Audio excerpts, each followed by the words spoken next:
Valencia pada Tajimun, biasa dipanggil Vanessa. Di sini saya akan membahas materi tentang pengertian kekeringan. Halo teman-teman, saya atas nama Rahmat Fadli, biasa dipanggil Fadli. Saya akan menjelaskan tentang dampak sosial dari kekeringan. Saya atas nama Iqbal akan menjelaskan materi tentang dampak ekonomi dari kekeringan. Halo teman-teman, saya atas nama Maria Sumardiya, biasa dipanggil Maria. Saya akan menjelaskan materi tentang dampak. Diulang kak. Saya atas nama Mekti Albertabun, biasa dipanggil Aldo. Saya akan menjelaskan materi tentang mitigasi sebelum, sesaat, dan sesudah kekeringan.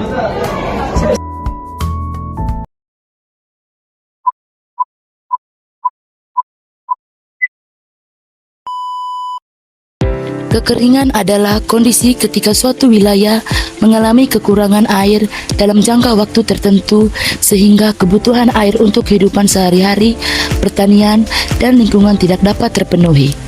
Kekeringan biasanya terjadi karena curah hujan yang sangat rendah dalam waktu lama, tetapi juga bisa dipengaruhi oleh faktor lain seperti kerusakan lingkungan, penebangan hutan, dan penggunaan air yang berlebihan.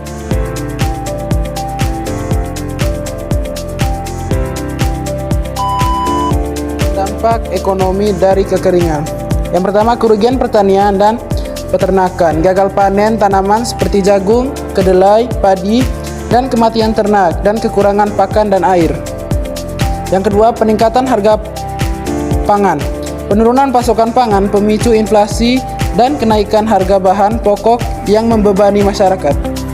Ketiga, gangguan tenaga air atau hidroelektrik, penurunan permukaan air di waduk mengganggu produksi energi listrik tenaga air, menyebabkan biaya energi lebih tinggi.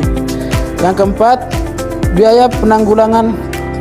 Pemerintah dan masyarakat harus mengeluarkan biaya tinggi untuk distribusi air bersih, pembuatan sumur bor, dan bantuan sosial.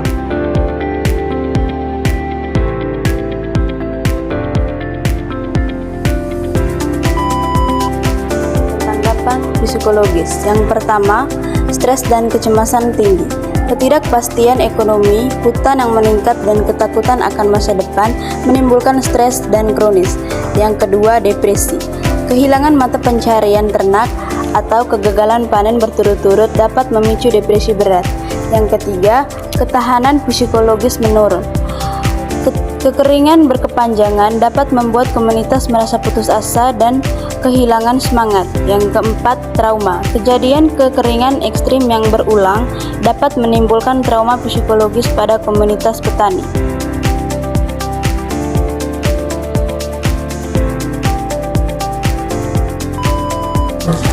Dampak sosial. Yang pertama, kerawanan pangan dan nutrisi. Gagal panen menyebabkan kekurangan bahan pangan yang berdampak langsung pada gizi masyarakat, terutama anak-anak.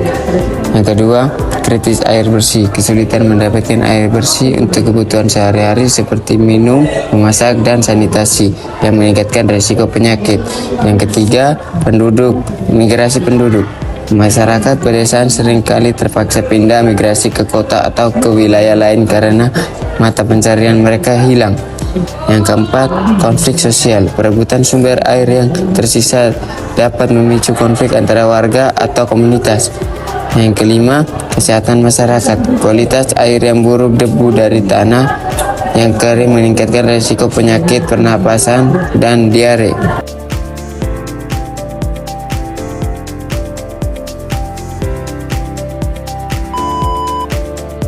Mitigasi sebelum, sesaat, dan sesudah kekeringan. Yang pertama, konservasi air dan tanah. Membuat sumur, waduk, dan menanam pohon berakar dalam bentuk menyimpan air tanam serta membangun dan memperbaiki jaringan irigasi dan menyediakan pompa air.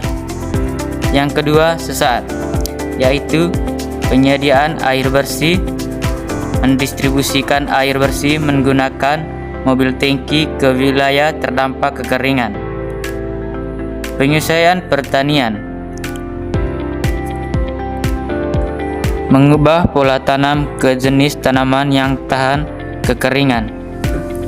Yang ketiga, setelah rehabilitasi sumber daya air, membersihkan dan memperdalamkan sumur.